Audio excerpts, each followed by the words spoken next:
So I own 39 dividend stocks right now, and I'm going to be adding number 40 pretty soon. If you've been following my channel for a while, you know that I have been looking at the insurance space for a while. I've been looking at all of the different insurance companies, and I've been trying to figure out, Ian, which insurance company makes the most sense in your dividend stock portfolio? Well, I don't have that answer yet, but what I'm going to do is take you all through my personal journey as I analyze this sector, as I try to determine which company belongs in my dividend stock portfolio. Because I'll tell you, this analysis so far, it has not been easy. It has not been easy the way a consumer non-cyclical, consumer staple stock is for me. It's not my bread and butter. It's not the industry that I spend all day analyzing. It's something that's a bit out of the norm. Sometimes it can get quite complex analyzing insurance companies.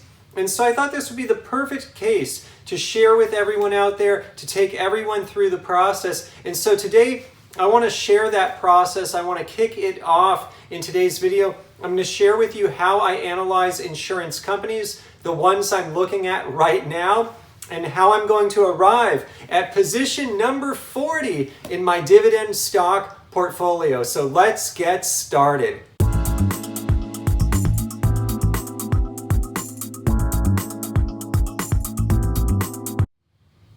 So before we get started, I want to just talk at a high level on a comment that I've received recently. And it's like, hey, Ian, you own all these stocks. You own 39 stocks. Now you're going to own 40. Aren't you just building the index? Aren't you, at the end of the day, you're just going to own the index? And my answer is absolutely no. By building a portfolio of 40 dividend stocks or more, I am not even close to mirroring the index. And here's why. First and foremost, my top 5 stocks, they make up 24% of my portfolio. And here's another example, SIN stocks. I'll link in the description below. I did a whole video on my SIN stocks. Those SIN stocks make up 11.3% of my portfolio. My portfolio is very personalized to myself. It's very personalized to this dividend investor. It's nothing like the index. It's nothing like the S&P 500 index. So even as I add more stocks, the whole purpose of that is, yes, to diversify, to mitigate risk, to basically have representation from all of the sectors out there, or most of the sectors out there. And right now I have very limited exposure to financial services through a few banks, no exposure to insurance. So I'm excited to get a little bit more exposure there, round it out, mitigate risk, but it is nothing like the index. And I'll tell you something else. My dividend yield, my current dividend yield for my portfolio is a 3.89%. The index right now, the S&P index on average is 2%. So I am a full 1.88% current yield above the index in dividends. And so again, my portfolio is nothing like the index, and I personally believe that it is totally possible to have a dividend portfolio of 40 stocks or even more, although I'm not going to go much higher than 40. Maybe I'll go up to like 42 or something like that, but I'm not going to go much higher. That is nothing like the index, that is still super focused and allows one to hopefully outperform the index, although that is not my goal. My personal goal is to drive dividend income that I can live off of. And so I want to live off of dividends. And now I'll tell you a point on all of this. I think a lot of people making this comment, Ian, 40 stocks are too hard to manage. 40 stocks, it's like the index. You're not going to beat the index. Well, first and foremost, again, I would like to beat the index. Historically, in the past, a lot of the time I have done so, although I'll tell you, check this out. I want to live off of the dividends, so my goal has nothing to do with the index. My goal has nothing to do with capital appreciation, although capital appreciation sure is nice and it's the byproduct of a well-run company, but I want to live off of dividends. That is my goal. My goal is not necessarily to worry about the index. It's more to worry about my income that's coming in and whether it is sustainable, whether it is diversified, whether it is covered, whether it is going to weather storms, and I can do that better with more diversification. The other concept here is trading. I'm not a trader. I buy and hold forever. And a lot of people say that, Ian, the more stocks you have, the harder it is to beat the index, the harder it is to perform well. By adding more stocks, you might not perform as well. And I think this is a very truthful statement, especially if someone is investing for capital appreciation. Because if one is a trader, they like to buy low, sell high. Yeah, at any given time, it is more difficult to find severely underpriced stocks, to buy them at the precise right moment, to hold them and then sell them at the precise right moment. If that is the way someone is investing, if one is a trader, a swing trader, a buy low, sell high, even a value investor, maybe value invest for 10 years at a time, likes to buy low, sell high, in doing those strategies, absolutely having 40 stocks is going to be very difficult. It would probably make more sense to have 5 or 10 stocks. That's just how that strategy plays out. But again, my strategy is nothing like that strategy. I buy stocks, I hold them forever, I never sell because I want to collect the dividends and live off of them eventually, although I'm reinvesting all of them right now. And with my strategy, I don't have to worry, am I buying every stock at every moment at a deep discount? Am I buying a stock that in 10 years will be trading so much higher that I can make a profit by selling?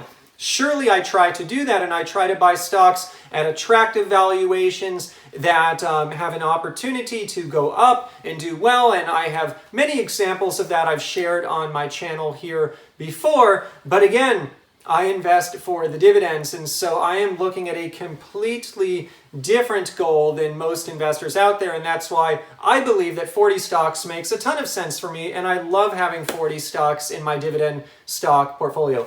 By the way, if you want to know all of the 39 stocks that I own right now, I'll put a link in the description below. I have shared my entire dividend stock portfolio with YouTube, with the community here for free. Again, check it in the description below. That video will share with you how you can get your hands on my dividend stock portfolio for free. I hope you enjoy it. So I want to move on now, and I want to discuss insurance. I am so underweight on financials, and one of the reasons kind of comes just down to the fact that it's not my passion, really. It's not my wheelhouse. Analyzing bank stocks, analyzing insurance stocks. Historically, it just has not been as exciting to me as analyzing sin stocks or analyzing consumer non-cyclical stocks, analyzing even industrials, real estate companies, real estate investment trusts, amusement park companies. All of these different types of companies out there, to me, are really exciting.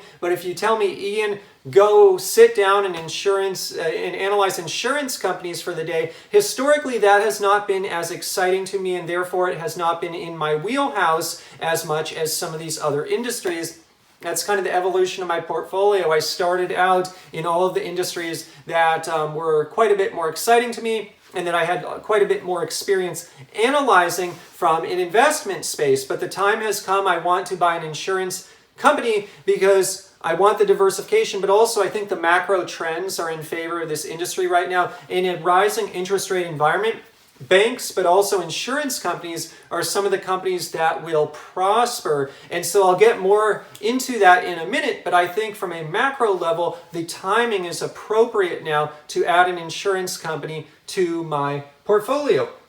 But I think it's good to be honest with someone, with yourself, honest with everyone out there, honest with just your whole investment strategy. And to be honest, again, this has not been my wheelhouse. And that's why I'm so excited to take all of you through the journey as I take my first journey into investing in insurance stocks. Now, I'll tell you the funny thing. I worked in the insurance industry for the longest time. I worked at a health insurance broker, a large health insurance broker for the longest time. And so I have a lot of experience working in the insurance industry. I have a lot of experience understanding especially the health insurance industry. But investing in the insurance company, investing in publicly traded insurance companies, that is a completely different ballgame. But certainly I understand a lot of the basics about how an insurance company operates from my firsthand experience. So I'm surely going to leverage that in my decisioning, and you will see some of that already come through today in the industries within insurance that I'm targeting and I'm not targeting. So overall, I like insurance companies because it is an annuity type model. once an insurance company signs up a customer, typically that customer is going to be on the insurance company's book of business for quite some time. And so it's like a dividend. I buy a dividend stock. Each quarter I get a dividend as long as I hold the stock, and I hold the stock forever. Similar with an insurance company, they sign up XYZ person on their book of business. That person will write a check to the insurance company every month or every quarter, or however their payment plan is set up, and the insurance company will collect that money as long as that person is on their books. Now, obviously, at a certain point, that person may file a claim with the insurance company, and the insurance company will have to pay money potentially to that person if the claim is valid. And so that's something that is different and does not share parallels to dividends. But the first part of it all, that annuity model, is quite enticing to me because it is very similar to my bread and butter dividend investing that I know so incredibly well.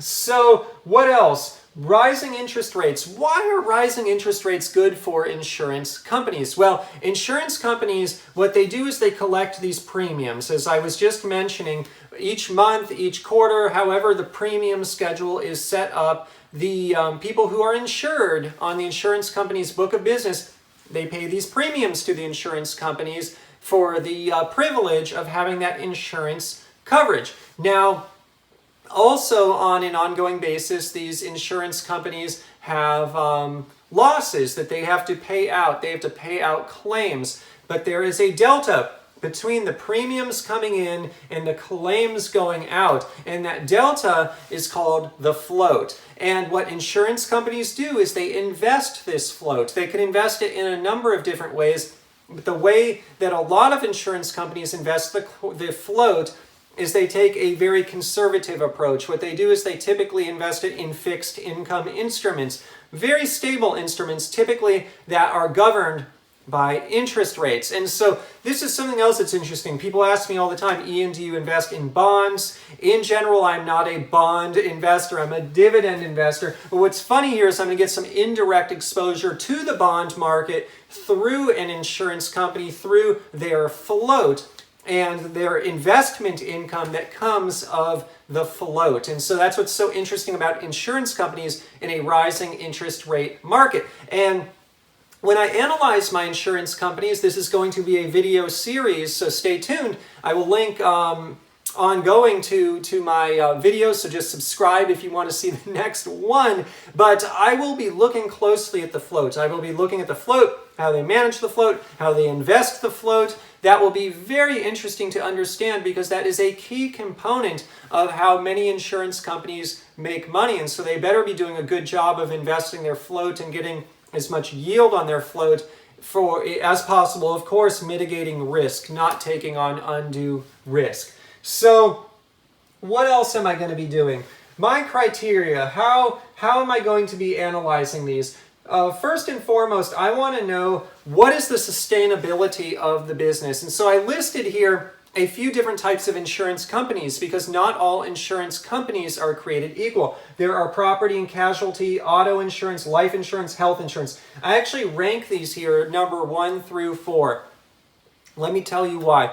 Property and casualty, generally speaking, is going to be my favorite category. That is probably the type of insurance company that I'm going to be buying. And in particular, those property and casualty companies that focus heavily on property insurance. I like companies that insure property because typically speaking, anyone who owns property is going to insure that property. And anyone who owns property who has a mortgage or a loan against the property, the bank will require them to have insurance. And so I always like buying or investing in a company that sells a product or service that is mandatory. And property insurance, for most individuals and businesses out there that have a loan against their property, they are required to have insurance. So it's a mandatory product. They have to buy it. And it's so much easier to invest in a company when they sell something that someone has to buy. There's no question. They have to buy it. That is always a very good investment scenario. So I like that about property and casualty. I don't really see property insurance getting disrupted or changing. The banks require it. the lender, the person taking the loan is going to go ahead and buy it. It's as simple as that. So life insurance, I would say, is my number 2. I like life insurance. I don't think it's going to be disrupted tremendously, but I guess I would say if there's one negative about life insurance is it's optional. The person buying the insurance, they can just choose, hey, do I want to buy it? Do I not want to buy it? Many people now who have families, who have a lot of financial responsibility, they're stepping up, they're buying life insurance. It makes all the sense in the world. But that being said, no one is saying, hey, you have to buy life insurance. But if you're buying a property and you have a loan against it, the bank is saying, hey, you need that insurance. You go out, you buy it before we close this loan. And so that's the difference between property and life. But I like life insurance. Now, I'll tell you, if there's one downside with property, going back to property and casualty, 2017 was a rough year. A lot of hurricanes. 2018 could be turn out to be a rough year for these guys as well because of that horrible fire situation in California. A lot of claims. And so, in general, I foresee a world where these types of natural disasters, unfortunately, continue to grow. They continue to happen over time. And there are many reasons that could happen. One of them potentially could be global warming, if you believe that is something that is happening. Personally, I don't know if there's global warming or not, but in general, my gut tells me, my hunch tells me that there probably is global warming. And so certainly, if there is global warming, and if it's true, and if it's going to cause more of these types of disruptions, obviously that's something that would be a negative against property and casualty insurers because it creates more claims, more challenges for these companies. And so that's something to keep in mind. But life insurance, the main thing I see against them is the fact that it's just not a mandatory product. So number 3, I would say, is auto.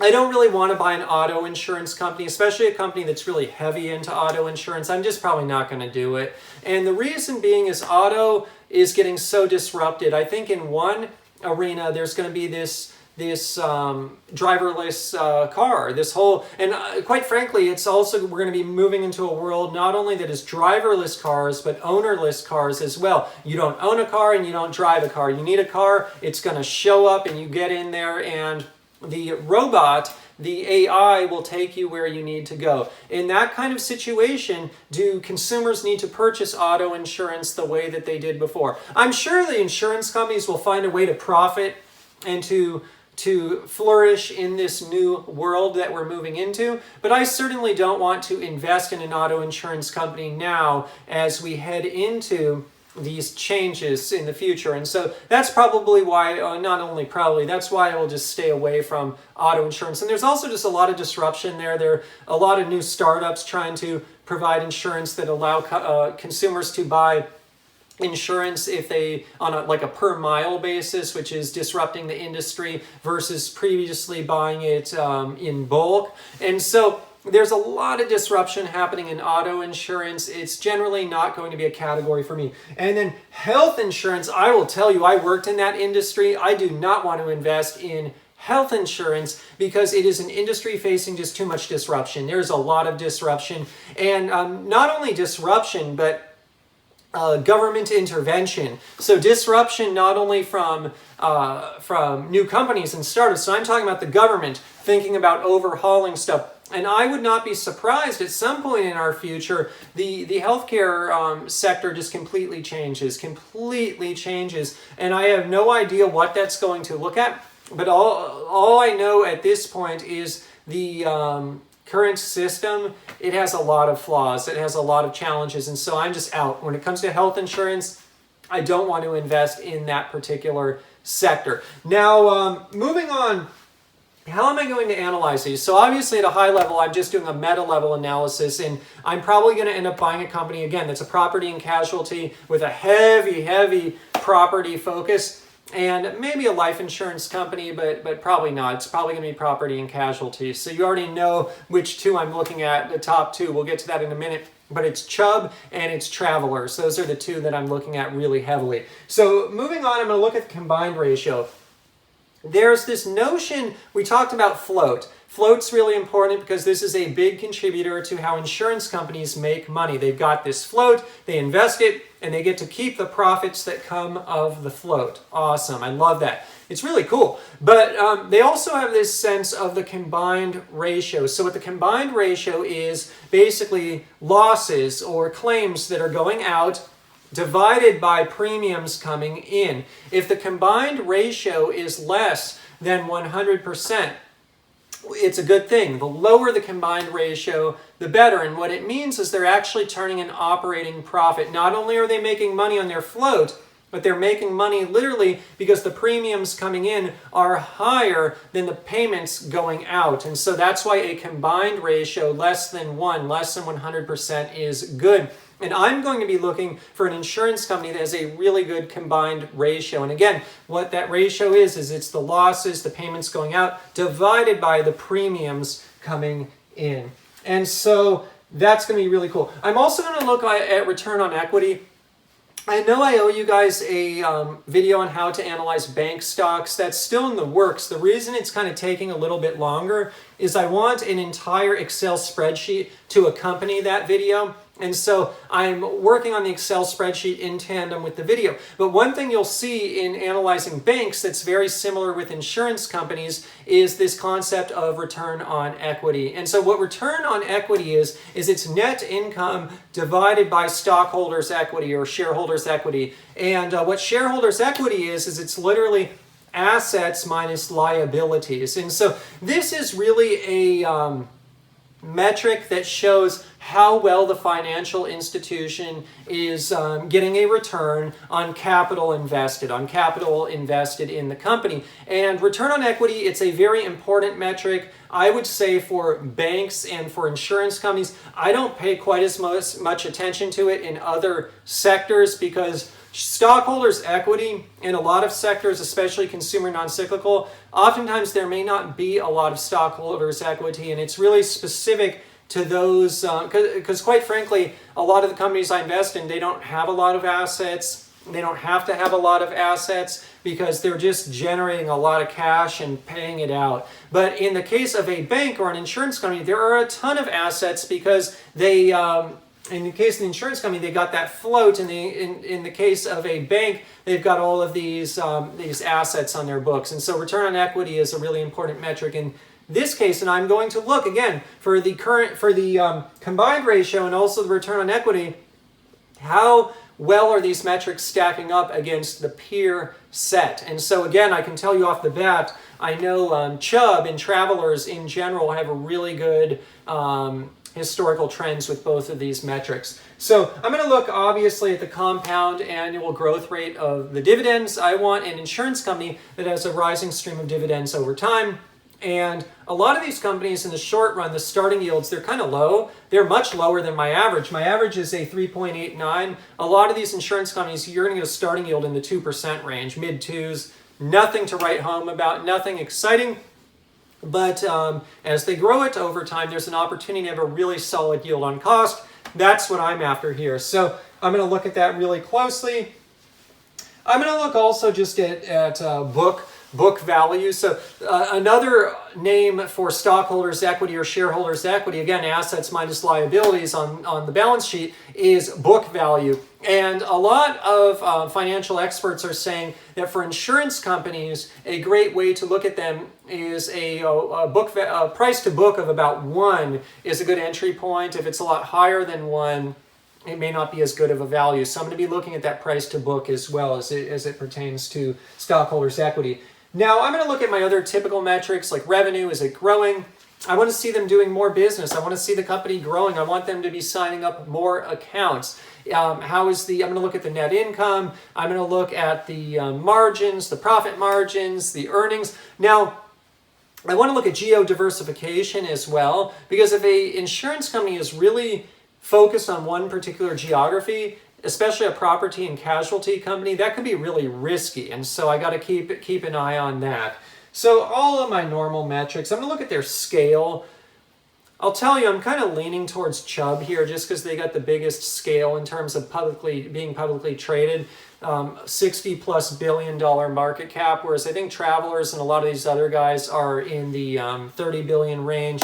And so scale is really important because as the claims start coming in, a scale gives a company more comfort, more cushion to pay out the claims, to weather storms, because there's good years and bad years, and when one is insurance, scale is really going to help. And speaking of good years and bad years, one cannot just look at a single year in time with an insurance company, or even a few years. I need to look at a lot of years because there's a lot of volatility on a year-to-year basis in the insurance sector because one year can have a huge catastrophe, and so I got to look really closely at that as well. I'm going to look also at all of my other normal metrics. So we'll talk about that in the next video. Now I just want to go into a few companies. I already talked about property and casualty. The two that are leading right now are Chubb and Travelers. I would be curious, do you own any insurance companies in your portfolio? Please put in the comments below what you think of these companies and any other insurance companies. So some others I'm looking at in the life space: Prudential, MetLife.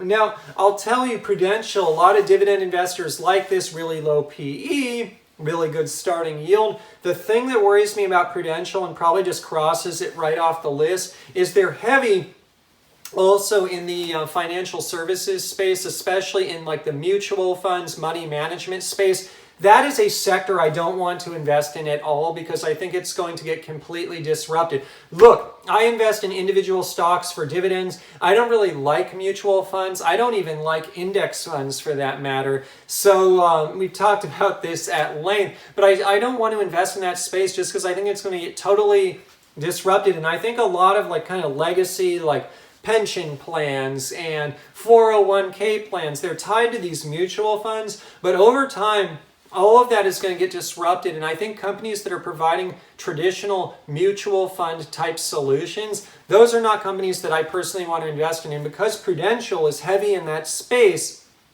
they also do life insurance, but they're heavy in that money management, wealth management, mutual funds. That's why I'm going to stay away from that one most likely, but I'm going to keep it on the list. I'm not going to cross it out yet. From a auto insurance, I was looking at Allstate, but again, that is one that could get totally disrupted. So I'll keep it on the list for now, but I want to tread with caution. And in health, I don't even list anything here, but I think I had like the Hartford on my list. United Healthcare is the big one in that space as well. But again, I want to just stay away from health insurance space. And so at this point, what it's really going to come down to, quite frankly, for my analysis, is Chubb, Travelers, maybe a little bit of MetLife, maybe Prudential, maybe Allstate. But again, really focused on Chubb and Travelers. So this is where I'm at for stock number 40. You can tell my mind is not made up, and I have been agonizing over the numbers. Actually, we'll talk about this in my next video for Chubb and Travelers. It is tough to make a decision because there are so many pros and cons. And like I said, this is not my wheelhouse. This is not my bread and butter sector. And I have to be disciplined enough and realistic enough and honest enough with myself to realize that this is not my wheelhouse, but I still want to go for it because I want that diversification.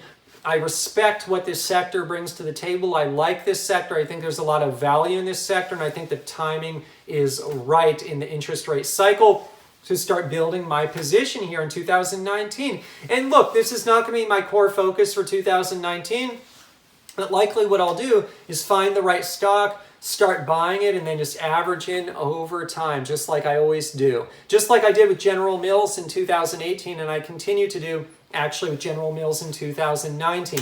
By the way, I have been buying some more United Technologies recently, worth noting. I've been enjoying that one in 2019, and it's been very consistent with my focus this year on my top 10 dividend stocks. I've been picking up some UTX. In terms of a full disclosure, I am long. I own the stocks mentioned today. I own shares of United Technologies, ticker symbol UTX, and General Mills, ticker symbol GIS. I own those two stocks in my personal stock portfolio.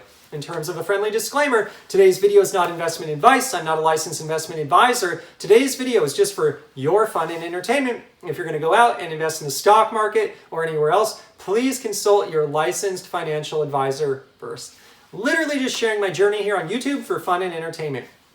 Which one is your favorite insurance company? Please join the discussion in the comments below. I cannot wait to hear it. Everyone, I'm so excited.